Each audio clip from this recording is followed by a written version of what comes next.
लागली तेव्हा तो त्या नवीनला बाजूला करतो आणि म्हणतो तू पिच्छे हट, तू बालबच्चेवाला आहे.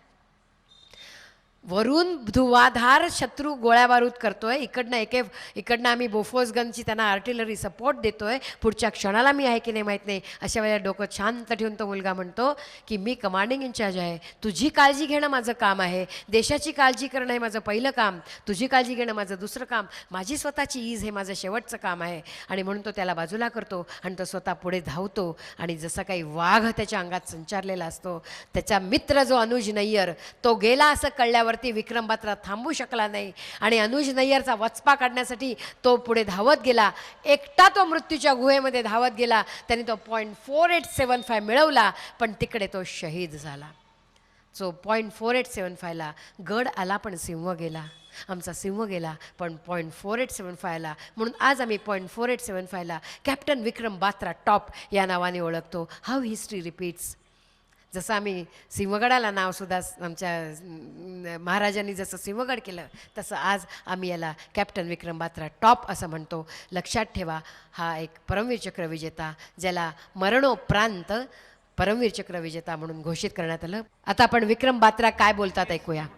At any point of time, we knew that we would have been the pinpoint target for them. Either we would have been there or they would have been there. We had already decided our success signal before advancing for the attack, and it was like Bravo Company's success signal "Oye Aaya," which was passed to our CEO Colonel Joshi on the radio set. And after the another bunker was captured, my company's success signal was "Ye dil mange more." The guys were so highly charged up that they're wanting that some more bunkers should have been there, and we would have got the more chaps. Captain Vikram को उनके दोस्त शेर शाह बुलाते थे. दुश्मनों की उन पर नजर थी. हे डॉक्टर अढाव, हे जे बोलतायत ना ते doctor अढाव. On our radio sets, and one of the Pakistani soldiers or officer, whoever it was, he said me, my code name was Sher Shah. Oh Sher Shah, you have come. Don't try to come up, otherwise you'll have a tough time. And that was the time they gave us a challenge. And my guys, they went wild. How dare a Pakistani troop can challenge us? Captain Vikram और उनकी पलटन का mission अभी पूरा नहीं हुआ था. विक्रम और उनके साथियों ने फिर से चढ़ाई की. जबरदस्त लड़ाई के बाद जीत मिली. .4875 पर तिरंगा लहराया.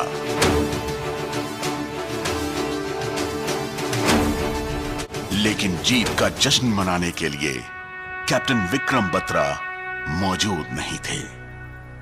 I owe this capture .4875 to Captain Vikram Batra of my battalion, who laid his life here for the capture of this feature. Dil mange more.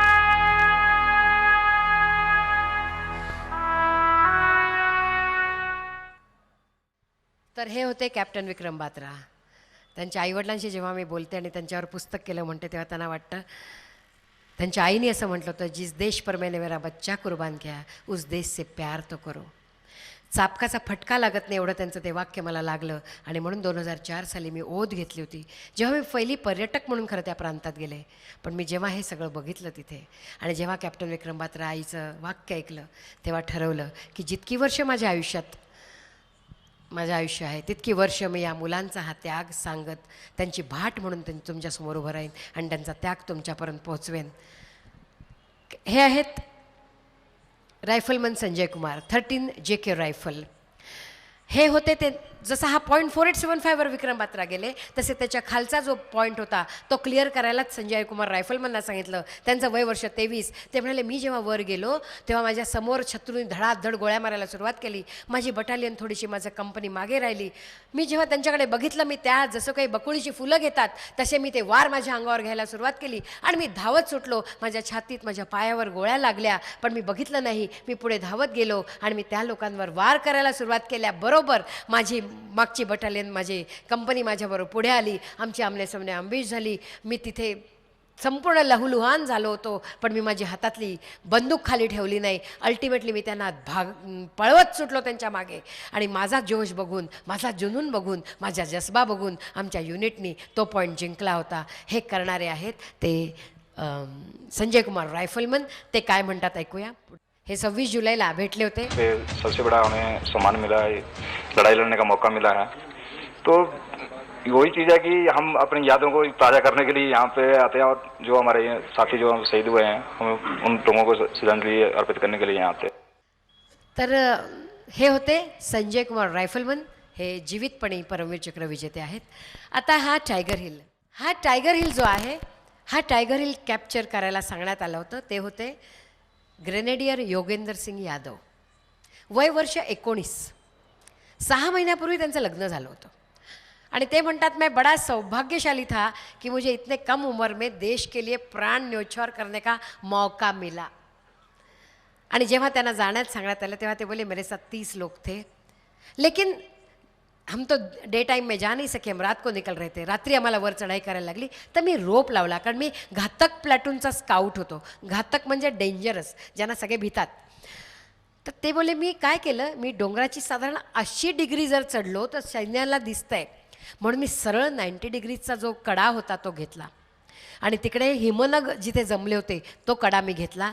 मी खिळे ठोकले, मी रोप बांधला आणि मी रोपवरनं त्या सरळ 90 डिग्री चढत वर गेलो. आता मला फक्त डोक्यात एकच होतं की मला वर जाऊन इथे खात्मा करून हा टायगर हिल काही करून मिळवायचा आहे. माझ्या नावाची योगेंद्र सिंग यादव माझ्या समोर गोळी लागून खाली पडला. मैंने मन में कहा वो भी योगेंद्र सिंह यादव, मैं भी योगेंद्र सिंह यादव, लेकिन भगवान ने शायद मुझे मौका दिया है कुछ करने का. आणि मग तो म्हणाला आम्ही वर जाताना 30तले फक्त 7 शिल्लक उरलो. वेडात वराठे वीर दौडले 7. या 7त काय गंमत आहे माहिती नाही. तर तो बोला आम्ही 7 जण आरडाओरडा करत वर गेलो की पाकिस्तान्यांना इथे आवाज घुमतो, कारण जेव्हा त्या एवढ्या हिली भागामध्ये ओरडलं की कळत नाही किती माणसं. तर म्हणे हम ऐसे चिल्ला रहे थे जैसे पाकिस्तानी को लगेगा हम 7 नहीं 77 है. आणि ही फॅक्ट आहे. 1947ला जेव्हा पाकिस्तानचं युद्ध झालं तेव्हा पाकिस्तानी म्हणायचे हमारा एक सोल्जर तो भारत के 11 के बराबर हरले. 1965चं जेव्हा युद्ध झालं तेव्हा त्यांनी जरा रेशो कमी केला आणि ते म्हणाले हमारा एक पाकिस्तानी तो भारत के 8 सोल्जर्स के बराबर हरले. मग पुढचं 71चं युद्ध झालं, मग तो रेशो परत खाली आणून ते म्हणाले हमारा एक पाकिस्तानी तो भारत के 4 के बराबर. पण 1999चं युद्ध झालं आणि ते म्हणायला लागले हमारे 11 तो भारत के 1 के बराबर. असामान्य कर्तृत्व, दुर्दम्य आशावाद, प्रखर राष्ट्रनिष्ठा आणि अतुल्य साहस, त्याचं बेजोड बलिदानाचं उदाहरण म्हणजे 1999चं कारगिल युद्ध. कारण हे सर्व देशांमध्ये आमच्या देशासाठी हा फक्त भारतीय सैन्य आहे म्हणून हा प्रांत जिंकू शकले असं इंटरनॅशनली आमच्या या कारगिल वॉरसाठी बोलण्यात आलेलं आहे. त्यांच्यासाठी जोरदार टाळ्या दिल्याच पाहिजेत आपल्याला. सो हा योगेंद्र सिंग यादव. ही व्हिडिओ करू नको, ही करू नको. आणि जेव्हा योगेंद्र सिंग वर निघाले तेव्हा ते बोलले मी वर पोचेपर्यंत आम्ही दबा धरून बसलो होतो आणि जसे आम्ही वर चढलो तसं माझ्या लक्षात आलं की समोर 60 लोक आहेत आणि आम्ही ज्या पद्धतीने दबा धरून बसलो होतो आणि आम्ही पहिले 10 लोक आले. ते जायजा घ्यायला आले होते की किती माणसं आहेत. या 10 लोकांना जसं आम्ही जवळ येऊ दिलं, आम्ही आपापसात ठरवलं होतं की जसे हे जवळ येतील या सगळ्यांना मारायचं. आम्ही दगडाआड लपलो होतो. त्या 10 पैकी 9 जणांना आम्ही मौत के घाट खाली उतारलं, पण एक पळून गेला. आणि तेव्हा लक्षात आलं की अभी हमारे ऊपर बड़ा भारी सामने से दुश्मन आने वाला है. आणि आम्ही तयार होतो. आम्ही आता फक्त 7 आणि आमच्या समोर 60. ते सगळेजण पूर्ण आमच्या युद्ध तयारीनिशी आले. आम्ही आमच्याकडची जी AK-47 जे ग्रेनेड्स होते आम्ही धडाधड उडवायला सुरुवात केली आणि आम्ही 40 लोकांना खाली पाडलं. पण अल्टिमेटली आम्ही 7 खाली पडलो. आम्ही खाली पडलो आणि मग शत्रूंनी येऊन आमच्यावरती परत जोरदारात गोळ्या मारल्या, आम्हाला लाथा मारल्या. मैंने सुना था पाकिस्तानी बहुत बदसलूक करते हैं, उसका जायज़ा मैंने वो दिन लिया बोले. लेकिन मेरे जेब में 5 रुपयाच्या कॉईनचा गठर होता, त्यामुळे एक गोळी रिकोचिट होऊन निघून गेली आणि मी तसाच मरणासन्न पडून होतो. पण मी कान शाबूत ठेवून ऐकत होतो ते काय बोलतात. ते म्हणत होते की कल हम नीचे मश्को वाले में हमला बोल करने वाले हैं और हमारे सामने बंकर में इतने इतने लोग बैठे हैं. तो बोलला मी ऐकलं. ज्या मश्को व्हॅलीतनं मला मदत करायला क्रॉस फायरिंगमुळे माझे लोक येऊ शकले नाहीत, तिथे माझे सगळे साथीदार होते, 250च्या वर होते आणि उद्या तिथे हमला बोल करण्याचं यांचं वर डिसिजन आहे हे मला खाली जाऊन कळवलं पाहिजे. परमेश्वरा मला जिवंत ठेव, असं मी मृतावस्थेतच बोलत होतो. शेवटी माझ्या लक्षात आलं की ते लोक आम्ही मेलो असं समजून उठले निघून गेले आणि मग मी उठलो, मैंने जोश के साथ होश भी संभाला. 19 वर्षाचा मुलगा म्हणतो. आणि मग तवला मी उठलो, मी माझ्या हातातला ग्रेनेड त्यांच्यावर जोरात फेकला आणि दुम दबा के भागना क्या होता है वो मैंने देखा. त्यांना असं वाटलं अरे हे साथी तर मेले होते, ज्या अर्थी मागून बॉम्ब आलाय त्या अर्थी भारतीय नैवी फौज ऊपर आ गई है, अल्लाह अकबर, भागो, अभी तो हमारे लिए कोई है नहीं. आणि म्हणे पाठीला पाय लावून ते पळत सुटले. इतके मूर्ख की त्यांनी मागे वळून बघितलं नाही. याचा फायदा मी घेतला. वेगवेगळ्या दगडांच्या मागे लपून मी त्यांच्याच AK-47नी कधी माझ्या ग्रेनेडनी असं करत करत मी त्यांना त्या प्रांतातून बाहेर ढकलून दिलं. आणि मी त्यांना कंप्लीट जेव्हा बाहेर घालवलं, जितक्यांना मारता आलं त्यांना मारलं, उरलेल्यांना हकलून दिलं. मी त्या बंकरपाशी आलो आणि मी जोरात रोडलो, भारत माता की. पण जय म्हणाला माझ्याबरोबर कोणी नव्हतं. माझे 6 साथीदार तिथे शहीद झाले होते. मैं वहाँ बैठा, मैं बहुत रोया. पण भावनाओं से कर्तव्य ऊंचा. मी जसं म्हटलं की तिथे पार्टी नाही, तिथे वचननामे आहेत. तोला मेरा कर्तव्य मुझे मजबूर कर रहा था कि नीचे जाके मुझे बोलना पड़ेगा, मश्को व्हॅली पे कल हमला बोला है. आणि जेव्हा मी विचार केला परत जायचा, तेव्हा माझ्या लक्षात आलं की मला एक हात एक पाय नाहीच आहे. माझा हात खांद्यातून निखळला होता, माझा पाय निखळला होता. मग मी पट्टा घेतला, पाय बांधला, रोप घेतला, हात बांधला. मी माझा हात आधी खेचला. वैसे भी वो भागता हूँ तो बीच बीच में आ रहा है, तो मैं बोला वैसे भी टूट गया है, साला टूटने दो. पण चिपक के बैठा था, बोले मुझे टूटे ही नहीं. फिर मैंने उसको मेरे बैग में पीछे डाल दिया आणि मग मी वरून खाली त्या ग्लेशियरवर स्वतःला ढकलून दिलं, कारण मी रोपनी जाऊ शकत नव्हतो. आणि परमेश्वराला सांगितलं जे काय आहे ते मला लवकरात लवकर मी जिथून आलो तिथे पोचव, फक्त मी चुकून पाकिस्तानात तर नाही पडत आहे ना, एवढी काळजी घे. मला कळलं नव्हतं मी कुठे उतरलो, पण सुदैवाने मी भारतात उतरलो. आणि माझा आवाज ऐकून सचिन निंबाळकर आले आणि ते बघायला लागले काय झालं, हा कोण आहे. डोळे मिटतायत, कान अर्धवट बंद आहे, जीभ लुळी पडलेली आहे, अंगावर चिथड्या झालेले कपडे, लहूलुहाने बेजार झालेला आहे जखमाने. आणि तो मुलगा म्हणतो मुझे ले चलो, मुझे कमांडिंग इंचार्ज को सिक्रेट बताना है. त्या स्थितीतही त्यांनी ते सिक्रेट लीक केलं नाही आणि त्याला घेऊन कमांडिंग इंचार्ज कर्नल कुशल ठाकूरकडे गेले. त्यांनी त्यांच्या टेंटमध्ये त्याला गर्मीमध्ये पटकन रॅप करून टाकलं. बच्चा बोल क्या है. बच्चा कहता है साहब कल नीचे मश्को वैली में हमला होने वाला है और ऊपर इतने लोग बंकर में और बैठे हैं और हमारे 6 जवान शहीद हुए. कल किसी को भेजो और वहाँ झंडा लहराओ, हमारे पास टायगर हिल आया है. आणि तो म्हणतो जेव्हा मी डोळे उघडले तेव्हा मी मल्टिपल फ्रॅक्चरनी दिल्लीच्या बेस अस्पतालमध्ये पडलेलो होतो. पण 5 जुलैला तिकडे झेंडा लहरला होता आणि याचं क्रेडिट जातं ते योगेंद्र सिंग यादव, वय वर्ष 19. पुढे जाऊया. हे मला 26 जुलैला जसे संजय कुमार रायफलमॅन भेटले तसे हे भेटले होते. आणि मी जेव्हा त्यांना म्हटलं की तुम्हाला परमवीर चक्र विजेता मिळालं, तुम्हाला कसं वाटतं, तेव्हा ते म्हणतात उसमें क्या था मॅडम, मेरे जगह दूसरा होता तो उसको भी यही मिलता था. माणसाच्या म्हणजे आमच्याकडे थोडंसं काही मिळाल्यावर आम्हाला एवढी शिंग शेपूट आणि आमच्याजवळ एवढी आमच्याभोवती ओरा जमतो काय विचारू नका. आणि जेव्हा परमवीर चक्र विजेता असं म्हणतो तेव्हा आपल्या स्वतःची स्वतःला लाज वाटते. आपण किती क्षुल्लक आहोत हे जर समजून घ्यायचं असेल तर प्रत्येक माणसाने या बॉर्डरवरती जाऊन आपल्या सैनिकांच्या, खरंच सांगते, त्यांच्या पायाची धूळ आपल्या मस्तकी लावावी. पुढे जाऊया. ही मुलं सियाचन ग्लेशियरवरनं आली होती. मी त्यांना म्हटलं कसं वाटतं रे सियाचन ग्लेशियर. सियाचन ग्लेशियर काय आहे हे आधी आपण बघूया, मग मी त्याच्याबद्दल बोलते. पुढची बघ, हां पुढे पुढे जा. हे बघा सियाचन ग्लेशियर, -56 डिग्री टेम्परेचर. पुढे जाऊया. उत्तरेला लडाखच्या काराकोरम पर्वतांची ही बर्फाची एकसंध चीप, 74 किलोमीटर लांब आणि अशा स्थितीत बसलेले आमचे सोल्जर्स आणि असे दिसणारे बर्फ आणि 300 किलोमीटर वेगाने वाहणारे वारे. रोजचा दिवस हा पंचमहाभूतांशी सामना, जणू शत्रूपेक्षाही खडतर. 846 जवानांची शहीद झालेली ही जगातली हायेस्ट रणभूमी सियाचन ग्लेशियर. आणि इथे दर 6 महिन्यांनी आमची मुलं पोस्टिंग करून येतात. तेव्हा आल्यानंतर कदाचित एखाद्याचा अवयव गेलेला असतो, कदाचित एखादी साईक गेलेली असते, कदाचित डोळे अधू होतात, कदाचित त्यांना येऊन ट्रीटमेंट घ्यायला लागतात आणि कदाचित 846 जणं परत येत नाहीत. पण तरीही तिथून परत आलेला मुलगा सियाचन ग्लेशियर अजित है, अभित है असं म्हणत तिथे जायला तयार असतात. हे Siachen glacier. If I die in a battle zone, put me in a box, send me home, pin my medals on my chest, tell my mom I did my best. जर रणांगणावर मी पडलो धारातीर्थी, तर पेटीत घालून पाठवा मला माझ्या घरी. माझी मेडल्स माझ्या छातीवर लावा आणि मी सर्वोत्तम कामगिरी करून आलो असं माझ्या आईला कळवा, असं म्हणणारा कॅप्टन मनोज कुमार पांडे, 111 गोरखा रायफल. हा म्हणतो, if death strikes before I prove my blood, I swear I shall kill death. जर माझं काम कर्तव्य पूर्ण करायच्या आधी जर मृत्यू माझ्या समोर आला, तर मी शपथेवर सांगतो मी आधी मृत्यूचा खात्मा करीत. आणि ही डीड दॅट.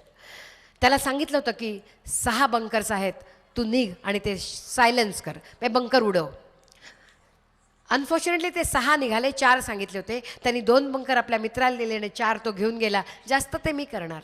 भयंकर तेजस्वी, भयंकर धैर्यशाली, भयंकर धडाडीचा हा मुलगा. याचं वय वर्ष 23 होतं. ह्यांनी मॅक्झिमम सर्व्हिस त्यांनी ग्लेशियरवर केलेली आहे. फक्त 2 वर्ष तर त्यांनी नोकरी केली, पण त्याच्यात त्यांनी परमवीर चक्र हा किताब मिळवलेला आहे. तो जेव्हा निघाला, 3 बंकर त्यांनी उद्ध्वस्त केले आणि 4था बंकर करताना त्याच्या लक्षात आलं की त्याच्याबरोबर फक्त 7 उरले. मग त्यांनी काय केलं, बंकर हा असा आहे, समोर शत्रू बसलेला आहे, त्याची बंदुकीतून तो बघतो आहे आणि दुर्बिणीत तो बघतो आणि बंदूक त्यांच्यावर रोखून आहे. त्यांनी काय करावं, त्यांनी 3 लोकांना इथनं पाठवलं, 3 लोकांना इथून पाठवलं आणि तो समोरून आला. शत्रू इथे गोळ्या झाडतोय, चीट करतायत ते, तोपर्यंत इथून 3 जण गोळ्या मारतायत. शत्रू इथे गोळ्या मारतोय आणि हा समोरून आला आणि शत्रू गोळ्या झाडल्या. अरे पण काय हल्लं नाही, आवाज नाही आला, गोळ्या फुकट गेल्या. परत गोळ्या इकडे मारल्या गेल्या आणि मिन टाईम आमचा कॅप्टन पुढेपर्यंत आला. आता काय करायचं, फक्त उभं राहायचं, क्लिप काढायची, ग्रेनेड फेकायचा. 3 बंकर जसे उद्ध्वस्त केले तसा तो उद्ध्वस्त करायचा आणि मागे पळायचं. पण संपूर्ण अर्ध शरीर ज्याचं लुळं झालं, गोळ्या झाडल्या गेल्या होत्या, त्यामुळे त्याला आता इथून उठायचं आणि हा बंकर करायचा आहे, कारण हे मी प्रॉमिस दिलं आहे माझ्या कर्नलना. मग त्यांनी काय करावं, संपूर्ण ऊर्जा एकत्र केली आणि इतक्या जोरात उडी मारली की तो सैन्याच्या, पाकिस्तानाच्या समोर आला. शत्रूच्या गोळ्या झाडल्या गेल्या, त्याच्या डोक्याचे तुकडे तुकडे झाले. पण जाता जाता त्याचा हात तो शेवटचा बंकर उडवून गेला आणि जाता जाता तो ओरडला, सर छोडो मत उनको. वयाच्या 23व्या वर्षी आपलं कर्तव्य पूर्णपणे निभावणारा कॅप्टन मनोज कुमार पांडे, 111 गोरखा रायफल, त्याला मरणोपरांत परमवीर चक्र विजेता घोषित करण्यात आलं. पुढे जाऊया. त्यांचे जे ललित राय म्हणून आहेत ते काय म्हणतात ते आपण ऐकूया. मेरे फादर जो थे वो भी फौजी ऑफिसर थे, बहुत ही दिलेर और बहुत ही हंसमुख आदमी. उन्होंने सिखाया था कि जब भी कोई टेंशन हो तो उस टेंशन को रिमूव करने के लिए थोड़ा ह्यूमर डालो, थोड़ा लाइटन कर दो मूड को. तो मैंने देखा कि ये जो पाकिस्तानी आ रहे थे वो पंजाबी में तगड़े तगड़े गाली दे के आ रहे थे नीचे से. और मैं अभी सरदार स्वर्ण सिंह साहब भी हैं इधर, उनको कह दूं कि जब मैं छोटा था स्कूल में और कॉलेज में और एकेडमी में, तब मेरा सरदार बहुत ही अच्छा दोस्त था. मेरे सरदार बहुत अच्छे दोस्त होते थे और उन्होंने सबसे अच्छी, सबसे गंदी पंजाबी गालियां मुझे सिखाई थी. मेरी वोकैबुलरी बहुत तगड़ी है साहब, और मैं पाकिस्तानियों को उतने ही मेजर से दे रहा था जितने वो मुझसे बोल रहे थे. आई एम श्योर अगर उनमें से कोई किताब लिखे तो वो जरूर बोलेगा कि यार पंजाबी गाली बहुत अच्छा देता था वो जो भी था. तो मैंने सोचा कि क्यों ना मेरे लड़कों को इन्वॉल्व कर दूं. मेरे लड़कों को देखा, कहा ब्लडी फूल्स, तुम्हारे कमांडिंग ऑफिसर साहब को ये लोग ऐसे गंदी गंदी गालियां दे रहे हैं और तुम लोग चुपचाप बैठे हो, गाली दो. अब कमांडिंग ऑफिसर का हुक्म जो है, एक सिपाही के लिए क्या होता है ये भी बताएगा अपना योगेंद्र भी बताएगा. एक कमांडिंग साहब ने बोल दिया तो पत्थर में जो है ना बिल्कुल लकीर. तो लड़कों ने सब एक दूसरे को ऐसा करना शुरू कर दिया, क्योंकि हमारे नेपाली में ना तो हम ज्यादा गाली बकते हैं ना ज्यादा गाली भी हैं. तो एक दूसरे को ऐसा ऐसा करना शुरू कर दिया. तो आखिर में जाके एक लड़का था ज्ञान बहादुर, देहरादून का रहने वाला, उन्होंने समझा यही बदमाश है, इसी को गाली ज्यादा आता है, कर इसको खड़ा कर दिया बिल्कुल ऐसे. ज्ञान बहादुर 5 फीट नथिंग खड़ा हो गया ऐसे, खुखरी निकाली और मेरे तरफ देखा थोड़ा एनकरेजमेंट के लिए. मैंने कहा यस गाली दो. तो ज्ञान बहादुर ऐसे खड़ा होता है, पहाड़ी के नीचे से वो गाली देते आ रहे हैं हमारे को पाकिस्तानी, क्योंकि हम लोग सुन सकते हैं पहाड़ियों में एकदम दूर तक का आवाज. लेकिन चलने में और वो फासला तय करने में समय लगता है। ऐसे देखता है और बोलता है, पाकिस्तानी कुत्ता ऊपर आएगा तो तेरा मुंडी काट देगा। मैंने ज्ञान बहादुर को बोला, ज्ञान बहादुर, पाकिस्तानी लोग मर जाएंगे लेकिन वो हंस के मरेंगे कि गोरखे लोग गाली भी नहीं दे सकते। जब मैंने ये बात कही तो सारे लड़कों की जोश आ गई। कहता है, जय महाकाली, आए गोरखाली, सब आने दो, एक गोली है ना, दुश्मन को मारेंगे, दूसरा खुखरी है, काट के मारेंगे। लेकिन मन ही मन में मैं सोच रहा था कि मेरे पास 2 गोलियां हैं, एक गोली से दुश्मन को खत्म करूंगा और दूसरी गोली अपने कनपट्टी में डाल के खत्म करूंगा अपने आप को। क्योंकि as a commanding officer of a Gorkha battalion कोई सवाल ही नहीं पैदा होता कि मैं दुश्मन के हाथ पड़ जाऊं, ऐसे कोई सवाल ही नहीं पैदा होता। हे मी क्लिप मुद्दामून दाखवले की युद्ध चाललंय, कशा परिस्थितीत आपण आहोत, अशा परिस्थितीत ह्या कमांडिंग इंचार्जना आपल्या मुलांना मोटिवेट करत हे युद्ध करावं लागलं आणि त्याच्यात सुद्धा हसी मजाक करत ते करत होते। हे आपल्या, मला कधी कधी तर असं वाटतं की जे आम्ही स्वप्नातही आम्हाला शक्य वाटत नाही ना, ते ह्या मुलांनी तिथे करून दाखवलेलं आहे आणि म्हणून त्यांना सलाम, प्रत्येक वेळेला सलाम, प्रत्येक वेळेला सलाम। पुढे जाऊया। हे 2010ला मी शेवटची 4 वर्षाची क्लिप दाखवते की विजयस्तंभ असा असतो। पुढे जाऊया। 26 जुलैला त्याचं असं डेकोरेशन असतं।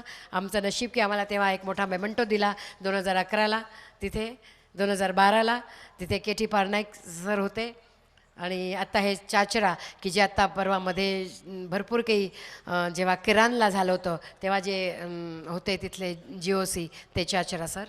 आणि पुढे जाऊया। हे एक तिथे मला या गेल्या वर्षी मौका मिळाला, तिथे मी एक माझी कविता वाचायचा जो मौका मिळाला तो क्षण आहे आजच्या कार्यक्रमाची सांगता करताना। अचानक एक दिन कलह हुआ पंचमहाभूतों का, श्रेष्ठत्व की विवाद पर साथ छोड़ा एक दूसरों का। इन 5 से भी शक्तिशाली है कोई इस दुनिया में, ब्रह्मदेव ने चिंतित होकर पूछा हमें, हे भगवान इन 5 के सामने हमारा एकमात्र ही काफ़ी है। वो आग से भी प्रखर है, तूफानों से भी तेज है, पानी से गतिमान, धरती से सहिष्णु और व्योम से भी ऊंचा है। वो हमारी शान है, सरहद पर खड़ा भारत माँ का जवान है, सर्वश्रेष्ठ होकर भी वो किसी विवाद में नहीं उलझता।